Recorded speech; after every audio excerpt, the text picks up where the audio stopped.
ಅಭಿನಯ ಚಕ್ರವರ್ತಿ ಕಿಚ್ಚ ಸುದೀಪ್ ಅಭಿನಯದ ಬಹು ನಿರೀಕ್ಷಿತ ಚಿತ್ರ ಮ್ಯಾಕ್ಸ್ ಚಿತ್ರದ ಟೀಸರ್ ಬಿಡುಗಡೆಯಾಗಿದೆ.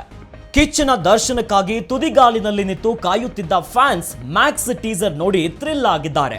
ಬಹುತೇಕ 2 ವರ್ಷಗಳ ನಂತರ ಬೆಳ್ಳಿತೆರೆ ಮೇಲೆ ಅಭಿನಯ ಚಕ್ರವರ್ತಿ ಕಿಚ್ಚ ಸುದೀಪ್ ಅಭಿಮಾನಿಗಳಿಗೆ ದರ್ಶನ ಕೊಡ್ತಿದ್ದಾರೆ. ಮ್ಯಾಕ್ಸ್ ಟೀಸರ್ನಲ್ಲಿ ಕಿಚ್ಚನ ಹೆವಿ ಆಕ್ಷನ್ ಮಾಸ್ ಅವತಾರದ ಫಸ್ಟ್ ಲುಕ್ ನೋಡಿದ್ದ ಫ್ಯಾನ್ಸ್ ಹುಚ್ಚೆದ್ದು ಕುಣಿದಿದ್ದಾರೆ. ತಮಿಳುನಾಡಿನ ವಿಜಯ್ ಕಾರ್ತಿಕೇಯ ನಿರ್ದೇಶನದ ಚೊಚ್ಚಲ ಸಿನಿಮಾ ಮ್ಯಾಕ್ಸ್ ಬಗ್ಗೆ ನಿರೀಕ್ಷೆಗಳು ಹೆಚ್ಚಾಗಿದೆ.